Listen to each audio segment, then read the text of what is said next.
सद्बुद्धि, सन्मार्ग और कार्य का संकल्प देना, अडिग रहे विश्वास तुम पर, ऐसा अंतः कर देना, मेरे हृदय में आने में तुम्हें कोई संकोच न हो। हे गुरुदेव, मुझे नज़रों से दूर कभी न होने देना। हे गुरुदेव, मुझे नज़रों से दूर कभी न होने देना। नमस्कार, गायत्री चिंतन धारा के इस सतत प्रवाह में आप सभी का स्वागत है। मित्रों, इस संसार है और इतने देश हैं, हर देश में अपना समाज है और जितने भी मनुष्य हैं सब लोग क्या कर रहे हैं? पढ़ाई लिखाई कर रहे हैं, रोजी रोजगार कर रहे हैं, है ना, गृहस्थी कर रहे हैं।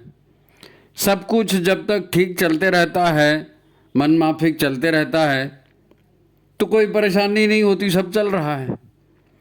लेकिन जब परेशानी जीवन में आती है, जब कोई प्रश्न जीवन में आता है और उसका उत्तर हमारे पास नहीं रहता, तब जीवन में खोज की शुरुआत होती है।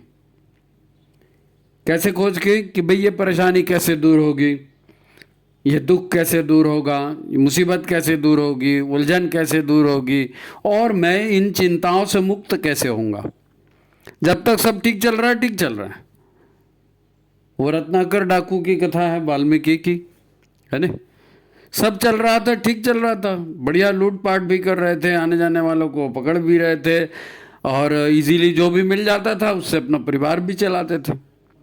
समस्या उनको तब पैदा हुई जब उनके सामने में नारद जी ने प्रश्न किया कि तुम ये सब कर रहे हो, इसका जो परिणाम होने वाला है, भाई लूट करोगे, हत्या करोगे तो परिणाम तो वैसे आएगा बुरा, तो उस बुरे परिणाम को तुम्हारे परिवार वाले तुम्हारे साथ भुगतेंगे क्या?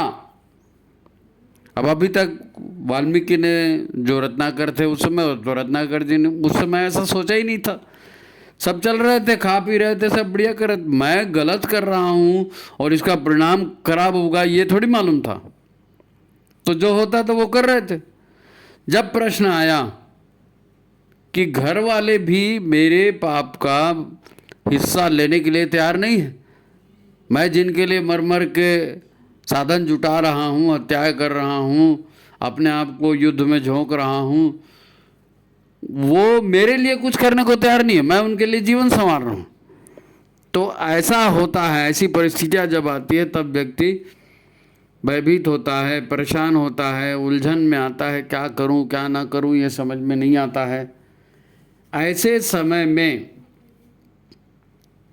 गुरुदेव ने इसके लिए कहा, बहुत सुंदर एक वाक्य है गुरुदेव का, कि गुरुदेव कहते हैं वास्तविकता का ज्ञान नहीं होने से मनुष्य गलतियां करता है और दंड पाता है।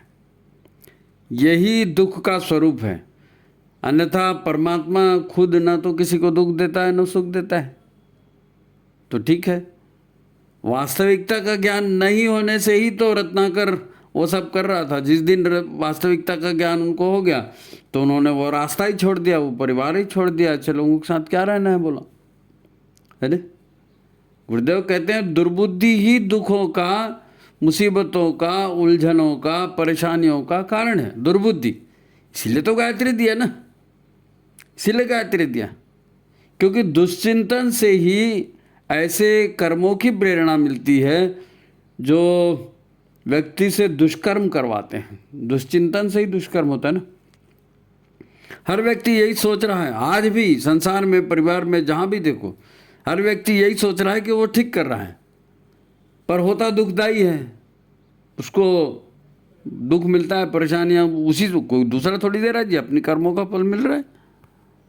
दुर्बुद्धि आती है, उसके साथ अहंकार आता है कि भाई मैं सोच रहा हूँ वही ठीक है, मैं सोच रहा हूँ वही ठीक है। अब वो दुर्बुद्धि है तो भी ठीक है, क्योंकि मैं सोच रहा हूँ। अहंकार तो मैं क्या, आगे किसी की चलती कहाँ है नहीं।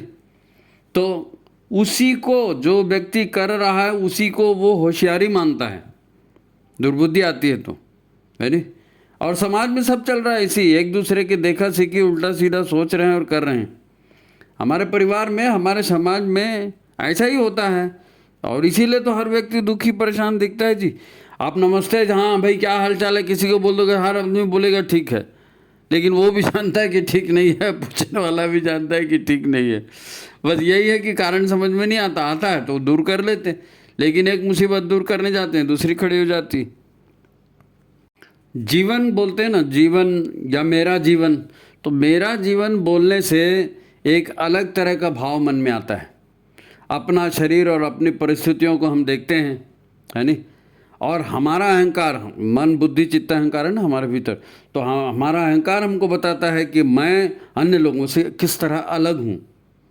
क्योंकि दूसरा जब दुख मुसीबत परेशानी में आता है ना, तो आदमी सोचता है अरे इसको करना नहीं आता, मैं करूँगा तो ठीक ही करूँगा, ये परेशान हो गया। ठीक है, वो ये भी सोचता है कि वो उसकी गलती हम रिपीट नहीं करेंगे, लेकिन वो अपना रास्ता कहाँ बदलता है, ज़्यादा होशियारी से काम करना कोशिश करता है।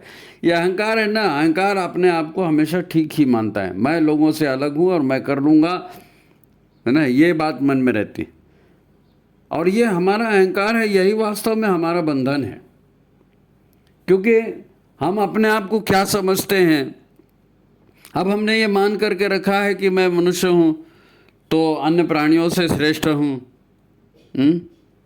तो अन्य प्राणी कहाँ है, हमने तो बंटवारा ही सजीव निर्जीव के आधार पर कर दिया कि ये सजीव है तो इसमें प्राण है, ये निर्जीव है तो इसमें प्राण नहीं है। अब हमको कौन बताए कि सारी दुनिया, सारा ब्रह्मांड, सारा जगत जीवंत है। ब्रह्मांड के जीवन को ही जीवन कहते हैं, लाइफ।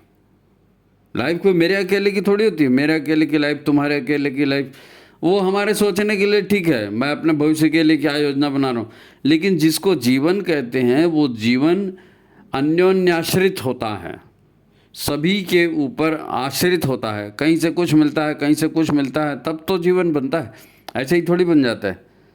माँ बाप ने जन्म दिया तो पंच तत्वों से मिल के जन्म बना, तो उसमें फिर मन बुद्धि चित्त अहंकार काम करते हैं तो आत्मा उसमें प्रवेश करती है। तो ये सारी चीज़ें एक अस्तित्व नहीं है ना, बहुत सारे अस्तित्व को मिलाकर हमारा जीवन बनता है। लेकिन अहंकार कहता है कि मैं और मेरा अहंकार दो अलग अलग बातें हैं, है नहीं भाई। मेरा नाम जो भी है या मेरा पद जो भी है, या हम खुद सोचो ना, कभी हम पिता बन जाते हैं, कभी हम नौकर बन जाते हैं, कभी हम मालिक बन जाते हैं, कभी हम पारिश्रमिक बन जाते हैं, कभी हम भाई बन जाते हैं, कभी पति बन जाते हैं। तो हमारा अहंकार है, मैं अपने आप को जो समझूंगा वही तो करूंगा, आप अपने आप को जो समझेंगे वही तो करेंगे। तो अहंकार भी बदलते रहता है, लेकिन व्यक्ति थोड़ी बदला।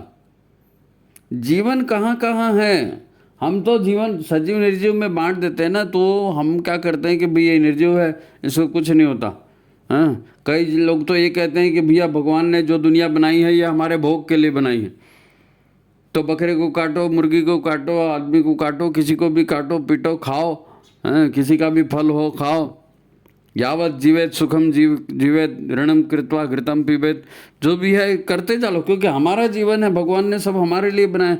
ऐसा नहीं होता ना, ऐसा नहीं होता। जब हम ऐसा कर रहे हैं तो जीवन सब जगह है, और जीवन क्रिया की प्रतिक्रिया देता है। ऊर्जा, जहाँ हम ऊर्जा फेंकते हैं तो ऊर्जा लौट कर आती है। पहाड़ के बीच जाके चिल्लाते हैं तो आता है नहीं, रमेश, तो उधर से भी आ जाती है, रमेश आ जाओ, तो उधर से भी आवाज़ आती है, आ जाओ। तो ये पूरा संसार ऐसे ही चलता है। आप सजीव के साथ व्यवहार कर रहे हैं, निर्जीव के साथ व्यवहार कर, ये आपकी सोच हो सकती है, लेकिन कल्याणकारी सोच है तो उसका परिणाम भी कल्याणकारी होगा। और कल्याणकारी सोच नहीं है, दूसरे के लिए भी अकल्याणकारी है, दुखदायी है, तो भी आपको दुख मिलेगा, क्योंकि रिटर्न वही है से आने वाला है, वही आएगा। ये सब ऐसा समझ में नहीं आता है ना, ऐसा समझ में नहीं आएगा। क्यों ऐसा हर आदमी अपने आप को ठीक ही मानेगा ना। तो कभी अपने आप को जानने का प्रयास करना है, उसके लिए शांत होकर बैठना पड़ेगा।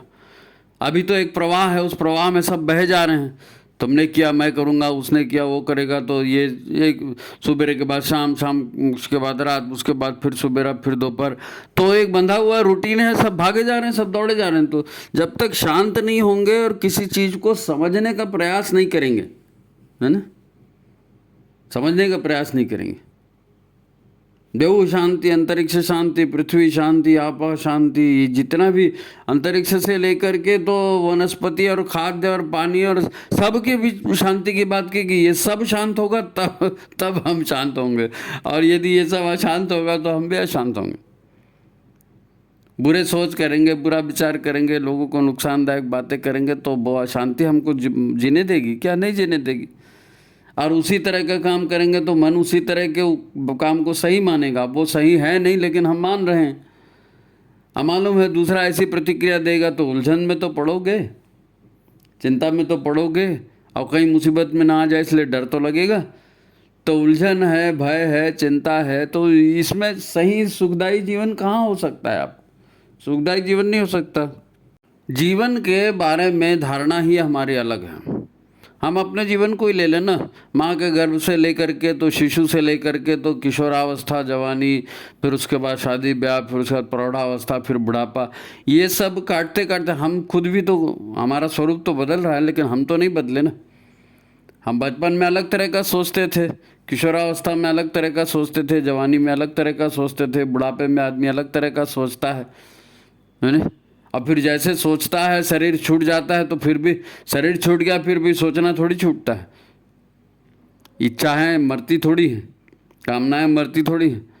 तो बिना शरीर के भुगत रहा फिर आदमी उन्हीं कामनाओं के आधार पर भटक रहा है, उन्हीं कामनाओं के आधार पर नया शरीर प्राप्त कर रहा है, इच्छाओं के आधार पर नया। तो मेरा अस्तित्व क्या है? मैं बच्चा हूँ कि जवान हूँ कि बूढ़ा हूँ कि बीमार हूँ कि डॉक्टर हूँ कि मैं मजदूर हूँ कि राजा हूँ कि क्या हूँ, स्त्री हूँ पुरुष हूँ? ऐसा नहीं है। जीवन जीवन है ना।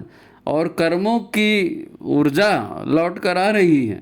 अब हम जीवन को शरीर मत मान ले, शरीर के हिसाब से जीवन मत दे। आज आपका मनुष्य का शरीर है, हो सकता है कल पशु का शरीर मिल जाए, कुत्ते बिल्ली का शरीर मिल जाए, हैं, कौवे का, चिड़िया का, कबूतर का शरीर मिल जाए, वो शेर का शरीर मिल जाए, लोमड़ी का मिल जाए, कुछ भी हो सकता है। जैसे चिंतन भाव और कर्म होंगे ना, वैसे ही तो शरीर मिलेगा। अब बहुत सारे, अब भाई लोक हैं हमारे यहाँ, तो लोकांतर की बात की ना, देव शांति अंतरिक्ष शांति कहते हैं, तो कितने सारे लोक हैं। अब देवलोक, नागलोक, गंधर्वलोक, किन्नर लोक, नहीं मालूम कितने कितने। भाई चंद्रमा में भी जीवन है, लेकिन वहाँ के प्राणियों में हमारे जैसे प्राणी थोड़ी हैं कि नहीं, हाँ 2 हाथ होंगे, 2 पैर होंगे, मुंडी होगी और वैसे ही चलेंगे, ऐसा कोई ज़रूरी नहीं है। हर भाई कीट में भी जीवन होता है, तो 100 पैर वाले भी कीट होते हैं, पंख वाले भी कीट होते हैं। पानी की अतल गहराइयों में जहाँ मनुष्य श्वास नहीं ले सकता, वहाँ भी मछलियाँ होती हैं। कई बैक्टीरिया जो है हजारों सैकड़ों डिग्री टेम्परेचर पे भी जिंदा रहते हैं। अब बिना शरीर के भी जिंदा रहते हैं ना। तो जीवन तो हर जगह है, जीवन हर जगह है, और क्रिया की प्रतिक्रिया हर जगह होती है। भाई हम प्रार्थना करते हैं, भगवान से प्रार्थना करते हैं, भगवान दिख रहा है कि नहीं दिख रहा है, लेकिन प्रार्थना कर रहे हैं ना। अब वो देव में जा रही है, अंतरिक्ष में जा रही है, भगवान प्रार्थना कर रहे हैं, और आकाश से वहाँ से हमको जवाब आता है, हमको आशीर्वाद आता है, होता है। जीवन पूरा का पूरा एक जीवन है, और इस जीवन को समझे बिना हम कैसे सुख और शांति का मार्ग ले सकते हैं, कैसे हमारी उलझनें खत्म हो सकती हैं। आपको एक मज़ेदार बात बताता हूँ। एक पुरानी पिक्चर आई थी, और शशि कपूर उसमें हीरो था शायद, तो उसमें एक गाना था, मेरा तुझसे है पहले का नाता कोई, यूं ही नहीं दिल लुभाता कोई। अब ये पहले का नाता माने क्या? किसी पिछले जन्म का। आपने भी देखा होगा, कोई नया आदमी मिलता है तो कोई मिलते ही आपको बड़ा अच्छा लगता है कि हाँ ये आदमी अच्छा है, और कोई मिलता है तो ऐसा लगता है कि नहीं इससे दूर रहो, क्योंकि उस आदमी से कुछ ऐसी ऊर्जाएं आ रही हैं आपके पास जो आपको अच्छी लग रही है, और कुछ आदमी ऐसे जहाँ से ऐसी ऊर्जाएं आ रही हैं जो आपको अच्छी नहीं लग रही। तो अहंकार तो इस जन्म में आपको बता रहा है कि भाई ऐसा नहीं वैसा नहीं, मैं ये हूँ, मैं वो हूँ करके। लेकिन जिस आदमी को जानते ही नहीं है, जो एकदम फ्रेश है, जो एकदम नया है, वो कैसे अच्छा बुरा लगने लगता है, वो कैसे प्रेम और तिरस्कार का पात्र बनता है? तो आपके अचेतन में कहीं उस तरह की भावना जमी हुई है, आपके अचेतन में उस तरह का भाव बना हुआ है ना। और कोई होगी चेतना जिससे आपके पहले के संबंध होंगे। देखते ही लव एट फर्स्ट साइट, देखते ही प्यार हो जाता है, देखते ही घृणा हो जाती है। तो ये बहुत अहंकार भी जो है केवल इस जन्म का अहंकार नहीं है, न जाने कब का अहंकार, न जाने कब के विचार, न जाने कब की भावनाएं हम अपने चक्रों में, अपने भीतर में, अंतरंग में समाहित करके रखे हुए हैं, उन सब का परिणाम निकलता है। जीवन को समझे बिना नहीं बनेगा काम, जीवन को समझे बिना नहीं बनेगा काम। जीवन को समझना यही तो बहुत बड़ी बात है। इसीलिए तो ऋषि मुनि लोग सब जंगल में जाते थे, एकांत में जाते थे, शांति में जाते थे, और एकाग्र होकर के चिंतन करते थे। और जिन भी ऋषियों ने, जिन भी मुनियों ने दुनिया को समझने का प्रयत्न किया, मनुष्य को समझने का प्रयत्न किया और बहुत गहराई में जाते गए, गहराई में जाते गए, तब उन्होंने समझा कि भैया ये जो बात है ना, जो संसार में कहीं सुनी जाती है, ये जीवन इससे कुछ अलग है। हमारे मस्तिष्क में कुछ यादें हैं, कुछ विचार हैं, है ना, और कुछ भावनाएं हैं, और हमारा शरीर क्या काम कर रहा है, कैसे कर रहा है, हम मस्तिष्क से उतना जानते हैं, है ना। हमारा चिंतन करता है, कुछ पुराने हमारी यादें हुए हैं, यादें हैं हमारे मस्तिष्क में जमा है ना। तो उसके आधार पर हमने एक पहचान, एक विचार बना करके रखी है कि हमारा जो है ये शरीर जो है ये मैं हूँ, और शरीर का नुकसान मेरा नुकसान है। भीतर का तो हम जानते ही नहीं ना, क्योंकि भीतर भीतर का जो समझना है वो तो भीतर झांकेंगे तो पता चलेगा। भीतर देखते ही, आंखें भी बाहर देखती, कान भी बाहर दिखते हैं, सब इंद्रियां बाहर की जानकारी लेते हैं, भीतर की कहाँ लेती। तो जब जंगल में जाते हैं ऋषि मुनि और ध्यान लगाते हैं, सोचते हैं, विचार करते हैं, तब उनको पता चलता है कि भीतर जो है वो असली जगत तो भीतर है, जो भीतर है वही बाहर आ रहा है नहीं। तो अपने आप को जानने के लिए इसीलिए उन्होंने कहा कि अपने आप को जानो, क्योंकि भीतर को जब तक नहीं समझोगे तो बाहर समझ में नहीं आएगा। भीतर परेशान होता है ना, तो वो परेशानी फिर बाहर में भी दिखती है। हमारा अहंकार कुछ और कहता है, हमारा मन कुछ और कहता है, हमारी बुद्धि कुछ और कहती है। अच्छा, वातावरण भी, परिस्थितियाँ भी बताती है कि भैया अभी ऐसा मत करो, ऐसा मत करो। परिस्थिति के हिसाब से भी आदमी काम करता है। तो भीतरी उलझनों और भीतरी निराशा से उभरने का मार्ग क्या है? और क्यों आदमी उलझता है, और ये उलझनें कैसे पैदा होती है, इसे समझना जरूरी। जब हम उलझनों को, भय को, निराशा को समझने की कोशिश करेंगे तब तो इसका समाधान मिलेगा। देखो, अपनी परेशानियाँ, उलझनों के कारण सबको मालूम है, लोग ये बताते भी रहते हैं कि ये ऐसा हो गया, उसने ऐसा कर दिया, उसने ऐसा कर दिया। ये सब झूठे हैं ऐसा नहीं कहता मैं, उनकी शिकायतें भी सच हैं, उन्होंने शिकायतें की हैं तो गलत है ऐसा नहीं है, लेकिन ये उलझनें सुलझ गई, है ना। आप जैसा जी रहे हैं, जैसा सोच रहे हैं, उसी सोचने में, उसी में यदि ये उलझनें सुलझ भी गई तो दूसरी उलझनें पैदा नहीं होंगी, इसकी क्या गारंटी? इसकी क्या गारंटी? क्योंकि आपकी विचारधारा तो वही है, आपके जो मेमोरी में जो बातें हैं, आपकी याद में जो बातें हैं वो तो वही हैं। तो एक समस्या आपने सुलझा भी ली तो दूसरी खड़ी हो जाएगी, वो ट्रैक ही बदलना पड़ेगा। और क्योंकि आज जिस हिसाब से, जिस प्रमाण में, है ना, तिरस्कार बहिष्कार की बातें होती हैं, संबंध विच्छेद होता है, तलाक होती है, मुकदमेबाजी होती है, सब अपनों के बीच होती है ना, अपनों के बीच होती है। अच्छा, नहीं भी हो रही है तो भी अनेक लोग इसी तनाव में जी रहे हैं और सोचते हैं इसको कोर्ट केस में खींचना चाहिए, इसको तो सजा होनी चाहिए। लोग पागल हुए जा रहे हैं, लोग पागल हुए जा रहे हैं, क्योंकि अंतःकरण में विपरीत तरह के विचार हैं, विपरीत तरह के विचार हैं। और ऐसे विचार हैं जो विचार प्रकृति के हिसाब से, ईश्वरीय व्यवस्था के हिसाब से ठीक नहीं हैं। अब जहाँ तक व्यक्ति सहन करता है, नहीं तो फिर हिंसा में उतर जाता है, मारपीट करता है, गाली गलौज करता है, हत्या करता है, आत्महत्या करता है। एक छोटा सा प्रसंग आपको बताता हूँ। एक व्यक्ति था, साइकिल से जा रहा था और सड़क में जा रहा था, तो सामने से एक कार आई और कार वाले ने वो साइकिल वाले के आगे जाके कार रोक दिया। अब हमारे आगे कोई कार रोक रहा है तो हम क्या करेंगे, थोड़ा सा साइड से जाके आगे जाने की कोशिश करेंगे। लेकिन जैसी कार रुकी, ड्राइवर ने दरवाज़ा भी खोल दिया, ड्राइवर ने दरवाज़ा भी खोल दिया। तो साइकिल वाला बेचारा दरवाजे से टकरा, क्योंकि उसने ये कल्पना नहीं थी कि ये गेट खोल के बाहर भी कोई निकलेगा, टकरा गया। अब साइकिल वाला, अपने गाड़ी वाला जो था, कार वाला, वो अपने विचार में जा रहा था, अपने अहंकार में जी रहा था। अब उसने सीधा ये छूट बोला, क्यों देख के नहीं चलते, क्या अंधा है क्या, फलाना है क्या, जो भी डांटा जाता है उस ढंग से डांटा गया। अब साइकिल वाले ने पहले तो बताने की कोशिश की, भाई साहब आप खुद ही सामने में आ गए और अचानक गेट खोल दिया तो मैं क्या करूँगा, मेरे को मालूम थोड़ी था आप गेट खोलोगे, तो टकरा गया, तो मैंने जानबूझ के थोड़ी किया।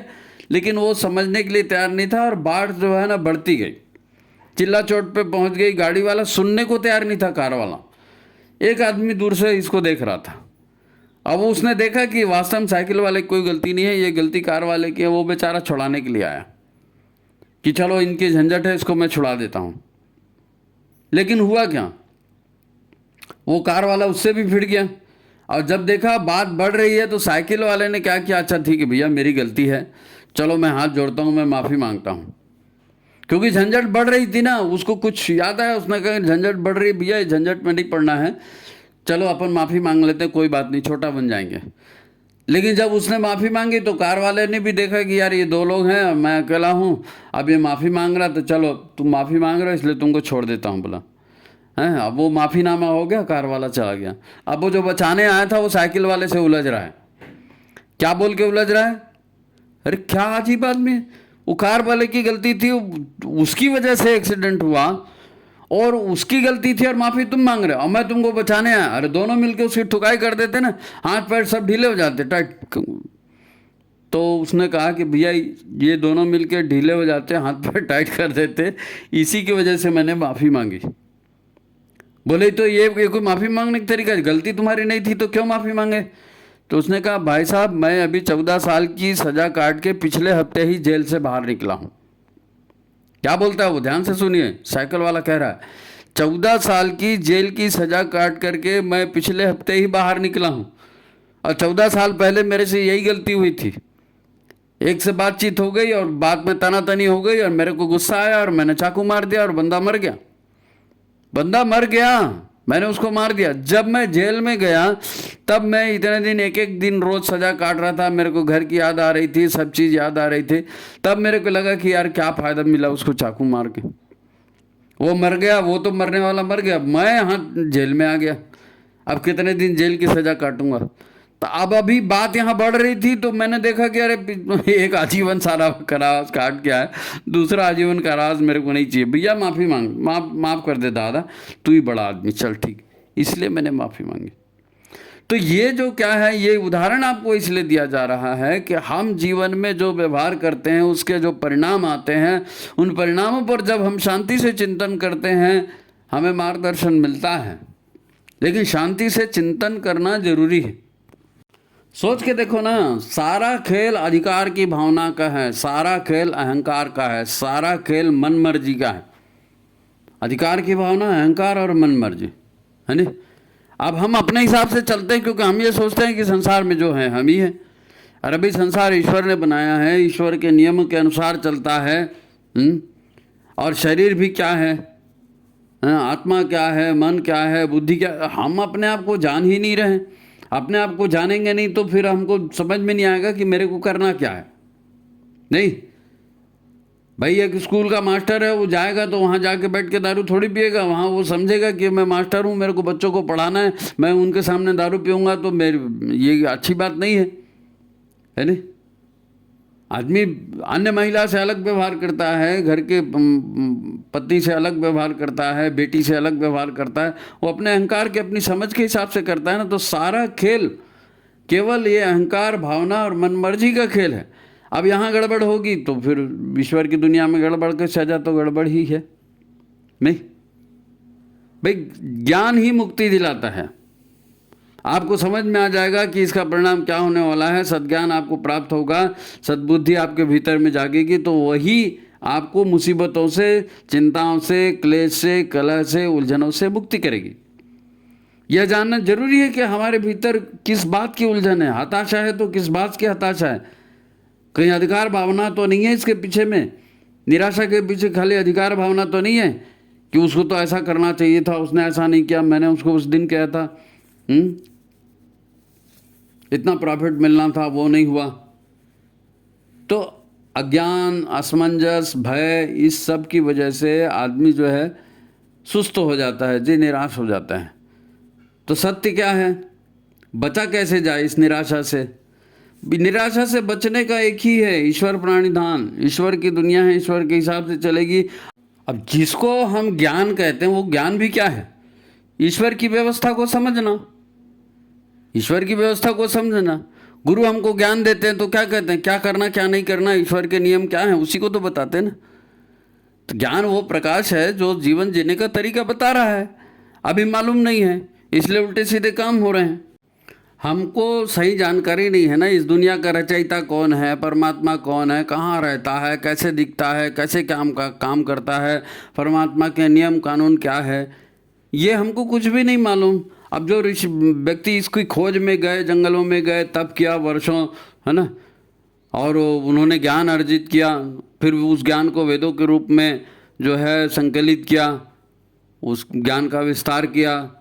देखो एक मज़े की बात बताता हूँ, ऋषि देवता, है ना, परम ज्ञानी हुए, है ना, आदि शिव से लेकर के आज तक सारी सूची, आदि शिव से लेकर आज तक की जितने भी साधक हुए हैं सबकी सूची आप देख लो। उन्होंने वेदों को जानकर उस पर शोध किया ताकि उस परमात्मा सत्ता को जाना जा सके, उसके नियम कायदे कानून क्या हैं उसको जाना जा सके, उसकी प्रकृति क्या है उसको जाना जा सके। और वो ये शोध करते करते कहाँ पहुँचे, ये बड़ा एक रोचक तथ्य है। किसी एक शोधक है, उन्होंने कहा, एक नहीं मतलब कई शोधक हैं, उन्होंने कहा नेति नेति, मतलब न इति, ईश्वर का इति आदि अंत क्या है ईश्वर का किसी को कुछ नहीं मालूम, है नहीं, आदि अंत क्या है उसको कुछ नहीं मालूम।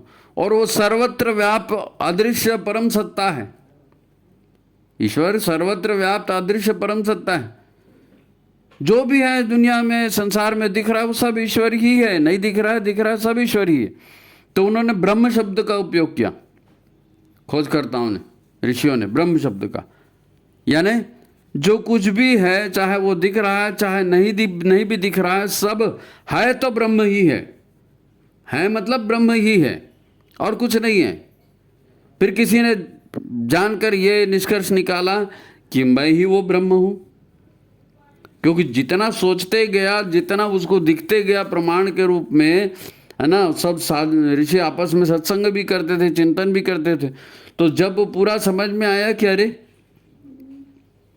सब कुछ ब्रह्म ही है तो मैं भी ब्रह्म ही हूँ, परम तत्व तो मैं ही हूँ, अहम ब्रह्मास्मि, अहम सच्चिदानंदोम, अहम तत्वमसि, वो सारे सूत्र जो भटका हुआ देवता के मंदिर में लगे हैं ना, भाई मैं क्या हूँ यही तो उसमें समझाया गया नहीं। गुरुदेव ने पुस्तक भी लिखी ना मैं क्या हूँ, लेकिन सवाल यह है कि हमको समझ में कैसे आएगा। तो गुरुदेव ने वहाँ सूत्र लिखे और वहाँ पर वो दर्पण लगा दिया कि ले भैया वो परम तत्व तू ही है, वही तू ही परम तत्व है, तू ही सच्चिदानंद स्वरूप है। अब हम उसको आईने में देख रहे हैं, अब माया हमको बता रही है कि मैं तो ये हूँ, मेरा नाम ये है, मेरे कपड़े ऐसे हैं, मेरे बाल ऐसे हैं। गुरुदेव तो महान थे, उन्होंने कहा होगा, उन्होंने देखा होगा, गुरुदेव वही तत्व हैं, हम कैसे हो सकते हैं। लेकिन गुरुदेव ने हमको बताने के लिए वो चीज़, तो ये जिसको हम अज्ञान कहते हैं, अविश्वास कहते हैं, नास्तिकता कहते हैं या आस्था संकट कहते हैं, वो यही है, हमको सच से दूर रखने वाली चीज़। गहराई में जाएंगे वही है, अहंकार और मन का विचार और भ्रम, और वही तो जाएगा आखिर, है नहीं। तो भटका हुआ देवता में गुरुदेव ने भी यही बताने के लिए प्रयास किया हमको, क्योंकि मैं क्या हूँ जब तक समझ में नहीं आएगा तब तक मुझको क्या करना है, मेरे फायदे की बात क्या है, दुनिया के फायदे की बात क्या है, कुछ भी समझ में नहीं आएगा। तो हम जो भी करेंगे अहंकार के और मन के और कामनाओं के वशीभूत करेंगे और फिर भुगतते रहेंगे, है ना। ये दर्पण में जो दिख रहा है, भटका हुआ मंदिर के दर्पण दिख रहा है, वही परम सत्य है, परम सत्य। अब प्रश्न ये आता है कि जो संसार है ये क्या है, नदी पहाड़ सूरज चांद हाथी घोड़े ये सारे देवी देवता, अगर मैं ही परम तत्व हूँ तो फिर ये सब क्या है ना। तो ये सब भी वही है, ये समझना पड़ेगा। जब चिंतन करेंगे, इस पर विचार करेंगे ना, तो ये किसके लिए कहा गया है कि ईश्वर की माया है। ईश्वर, भाई मैंने मकान बनाया तो मैं मकान नहीं हूँ ना, तो ईश्वर ने संसार बनाया तो संसार ईश्वर नहीं है ना। ईश्वर की कृति है संसार, मेरी कृति है कि मैंने मकान बनाया, मेरी कृति है कि मैंने विवाह किया, बच्चे पैदा किए और मैं बिल्डिंग प्रॉपर्टी बनाई, ये मेरी कृति है, लेकिन वो मैं नहीं हूँ ना। तो जो मैं नहीं हूँ लेकिन है, वही तो माया है। मैं अपने आप को नहीं पहचान करके जो मैं नहीं हूँ उसको मैं मान रहा हूँ, शरीर मैं, मन मैं, ये माया है। और यही माया भटकाती है, यही माया सृजन भी करवाती है। यही माया सृजन भी करवाती, क्योंकि आप जो सोचोगे, जैसा मन बनाओगे, जैसे प्राण उसमें डालोगे, वैसे ही दृश्य दिखना चालू हो जाएगा। मनुष्य जैसा सोचता है करता है वैसे होता है, कर गया है ना। भाई ईश्वर तो पहले था, तो और तो कुछ था नहीं। ईश्वर ने विचार किया, उसके भीतर में तरंगे पैदा हुई, संवेदना पैदा हुई, है ना, ओंकारनाद पैदा हुआ, जो भी आप बोलो, उसी से तो गायत्री सावित्री बनी, उसी से तो संसार बना ना। तो जैसा ईश्वर ने सोचा वैसा संसार बन गया। अब ईश्वर चला रहा है तो चल रहा है। जिस दिन ईश्वर चाहेगा कि ये नष्ट हो जाए, उस दिन नष्ट भी हो जाएगा, विलीन हो जाएगा ईश्वर में।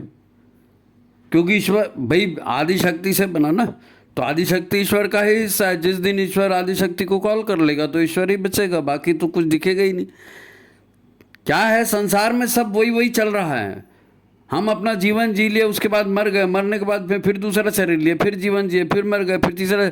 सूरज रोज निकल रहा है, दोपहर हो रही, शाम हो रही, फिर डूब रहा है, फिर हो रहा है। सारे पृथ्वी गोल गोल घूम रही है, सारे ग्रह नक्षत्र गोल गोल घूम, वहीं वहीं पर फिर आ रहे हैं। सब कुछ वैसा का वैसा ही उसी ढंग से हो रहा है, उसी ढंग से हो रहा है।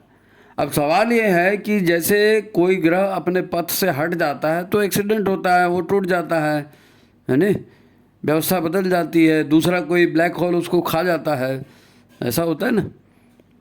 ऐसे ही हमारा है, हम ईश्वरीय व्यवस्था को अपनी व्यवस्था मान लेते हैं। मेरी बोध बुद्धि, मेरा सोच, मेरा भविष्य, मेरी मेहनत, मेरा फलाना। तो जहाँ भाई मैं तो सच्चिदानंद स्वरूप हूँ ना, निर्गुण निरापय सर्वव्यापी चेतन सत्ता का हिस्सा हूँ। ये तो दिखने वाला जो है ये तो माया का ही रूप है। गायत्री और सावित्री से संसार बना है। वो क्या थी, भाव संवेदना, भाव संवेदना से मेरा शरीर बना है, वो भी भाव संवेदना। मैंने जो भी बनाया वो भी भाव संवेदना, वो भी भाव संवेदना। ऊर्जा का खेल है पूरा, यहाँ से वहाँ तक। तो सत्य थोड़ी है, आज आपने एक ढंग से सोचा, कल दूसरे ढंग से सोचोगे। होता है ना, लव मैरिज कर लिया आपने, ये लड़का अच्छा है, ये लड़की अच्छी है, और दूसरे दिन विचार है नहीं ये तो बुरा है, तो तलाक हो गया ना। होता है, जैसे सोचोगे वो हो जाता है, कर देता है आदमी। तो ये सब माया का खेल है, जमा पूंजी कुछ नहीं है।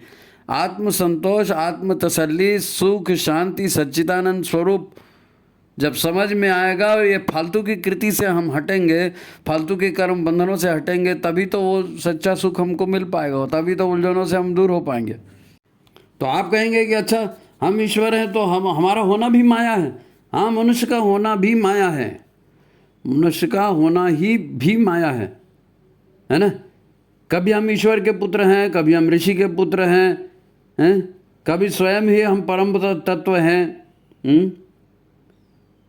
माँ हम ही हैं, पिता हम ही हैं, भाई हम ही हैं। हमारा स्वरूप बदल रहा है ना, ये सारी चीज़ें बदल रही हैं। ज्ञान मिल गया तो हमने ईश्वर पुत्र बोलना शुरू कर दिया, गुरु मिल गया तो हमने ऋषि पुत्र बोलना शुरू कर दिया। तो ये जैसा हमारा ज्ञान होता है, जब समझ होती है, वैसे हम अपने आप को मानने लगते हैं। तो ये माया ही तो है, ये माया ही है। तो कुल मिलाकर के आप शांत चित्त होकर के समझने का प्रयास करेंगे तो आप समझ जाएंगे कि हमारे भीतर जो है ना उत्पन्न है, उलझन है, निराशा, दुख या हताशा के भाव हैं, ये सत्य नहीं है। क्योंकि जो सत्य है वो सनातन है, शिव है, सुंदर है नहीं, परमानंद स्वरूप है वो।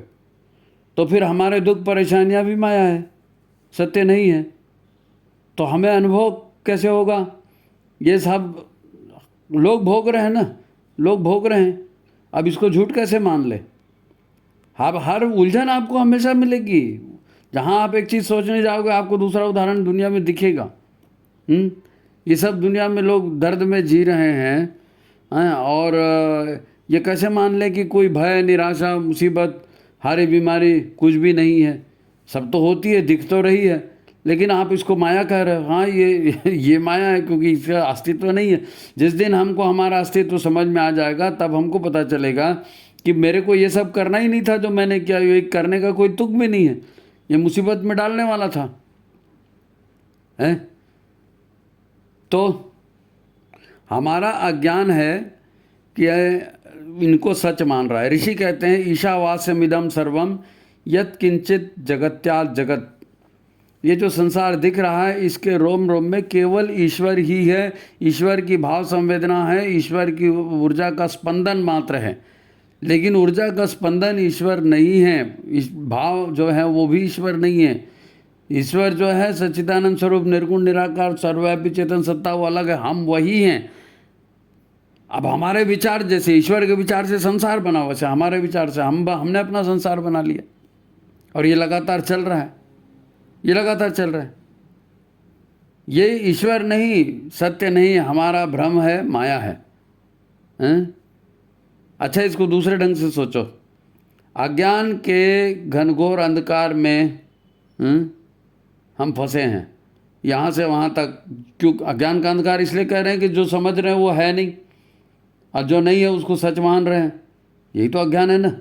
जिस अंधकार में हम हैं, उस अंधकार से मुक्ति कौन दिलाता है? गुरु।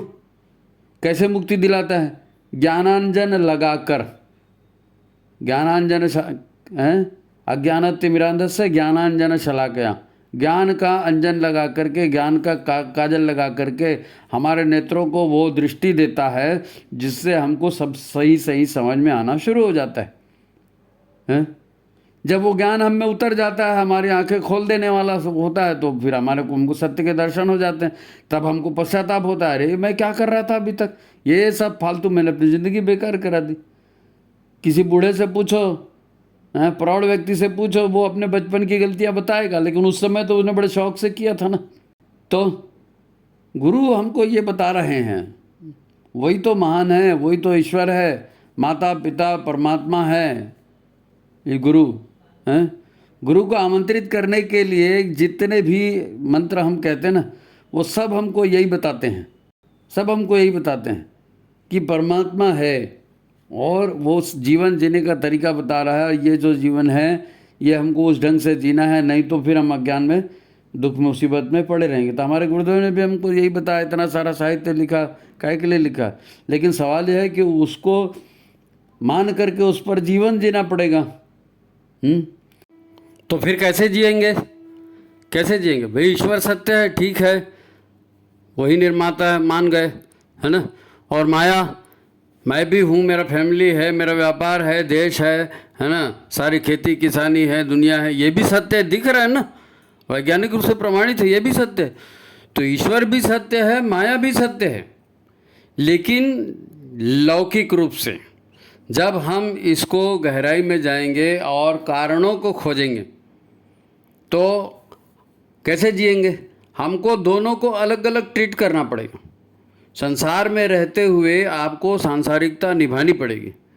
वो सांसारिकता धर्म के आधार पर निभाएंगे, क्या करनी है क्या नहीं करनी है, गुरुदेव ने क्या कहा है क्या नहीं कहा है। माया के साथ उसी ढंग से ट्रीट करना है, क्योंकि वो भी सच है ना। सच तो वो भी है भाई, आपको बीमारी हो गई, आपको एक्सीडेंट हो गया, आपको कुछ घाटा हो गया, कुछ व्यापार में कुछ हो गया, गणित का सवाल गलत हो गया, तो वो भी तो सच है। तो उसको उसी ढंग से ट्रीट करना पड़ेगा, लेकिन उसको एकदम दिल पे मत बिठा लेना, मरने जीने का प्रश्न मत बना लेना। वो संसार है, सांसारिकता है, उसका अपना प्रॉफिट लॉस है, अपनी जगह है। लेकिन जब आपके चिंतन करने की, सोचने की, कर्म करने की पारी आएगी, तो गुरु क्या कह रहे हैं, ईश्वर क्या कह रहे हैं, क्या होना चाहिए क्या नहीं होना चाहिए, उसी आधार पर आप काम करेंगे, उसी आधार पर आप काम करेंगे। तो फिर दुख मुसीबत, झंझट, मुसीबत, परेशानियां जो भी हैं, इनसे आपको छुटकारा मिल जाएगा, है ना। तो ये आज की बात हुई अपनी, थोड़ा सा सब हटकर विषय है, लेकिन जीवन से जुड़ा हुआ विषय है भाई। परिवार में कैसे रहना, देश में कैसे रहना, संगठन में कैसे रहना, कब झुकना, कब आगे बढ़ना, कब दान देना, कब अर्जित करना, क्या पुरुषार्थ है, क्या, ये सारी चीज़ें इसी आधार पर तय होंगी। लौकिक संसार में है तो लौकिक जीवन है ना। और लौकिक जीवन भी सब कुछ नहीं है, क्योंकि है तो ईश्वर के अधीन। तो लौकिकता क्या होगी और आध्यात्मिकता या ईश्वरीय जीवन क्या होगा, इन दोनों के बीच संतुलन बना करके जीना। और वो संतुलन कैसे बनेगा, ये गुरुदेव बता रहे हैं। उम्मीद है काफ़ी उदाहरण दिए गए, आज की बात आपको समझ में आई होगी। तो आज की बात यही समाप्त करते हैं। वीडियो को लाइक कर दीजिए, शेयर कर दीजिए और लोगों तक पहुंचाइए। युग की आवाज़ है, माता जी का संदेश है, जीवन कैसे जीना है। आने वाले दिन और भी मुसीबत के हो सकते हैं, है ना। तो हर स्थिति के लिए गुरु की छतरी के नीचे आए, है ना। तो लाइक शेयर कर देंगे और आज की बात यही समाप्त। सभी को प्रणाम, नमस्कार।